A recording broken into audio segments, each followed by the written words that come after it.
Ok, on va passer maintenant à la troisième étape. Cette fois, dans la troisième étape, chaque photo, elle est, je vais prendre celle-là, par exemple, la deuxième, elle est positionnée, elle est ici. On voit qu'il y a un rond, elle est en sélection, elle est positionnée là. Alors ce qu'on peut faire, c'est la tourner. Là, attention, avec la touche du clavier, je la fais pivoter.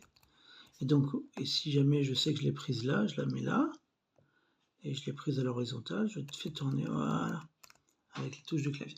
Ok, donc en gros, ce qui se passe, c'est que chacune des photos là, chacune des 50 photos, elle est positionnée, hein, je vais descendre, voilà, on voit ces photos, elle est positionnée sur le plan. Et ça nous donne beaucoup d'indications pour l'état de... Alors, il y a aussi l'audio guide là, mais bon, ça c'est pour ceux qui connaissent bien le truc. Alors, on y va. Quatrième étape, cette fois, on est dans le dur.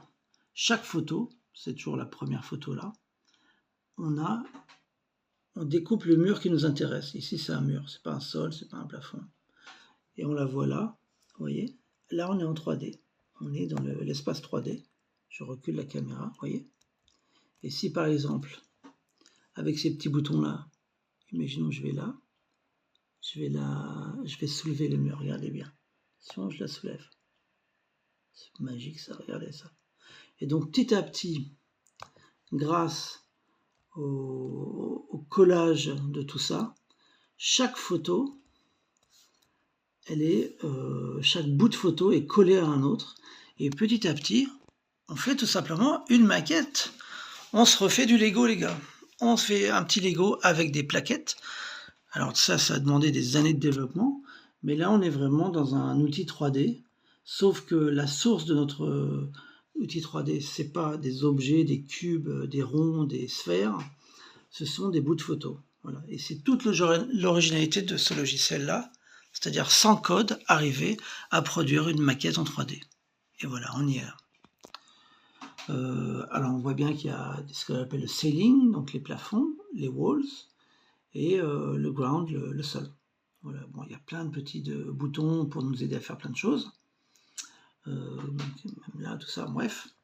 Et à la fin, une fois que ça c'est fini, donc ça c'est l'étape la plus fastidieuse.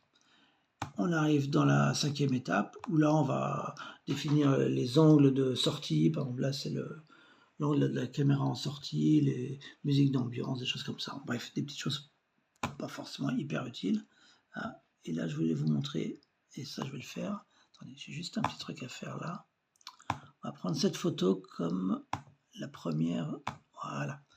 Ici on est dans la sixième étape, et là on a accès au serveur. Donc cette visite là, elle est cochée, donc elle a déjà été générée sur le serveur. On copie-colle ce petit bout là dans la page HTML où on veut générer la visite, et on clique là-dessus et ça va générer tout ça. Ça met 3 minutes à faire, et ça va générer tous les bouts de photos, tous les XML, et ça génère sur un serveur cette visite là. Ici en fait c'est une page web où il y a un bout de code, le fameux bout de code qu'on a mis, et voilà. Alors, ce logiciel-là est un logiciel européen. Ça tombe bien, je suis européen. C'est un logiciel français. Ça tombe bien, je suis français.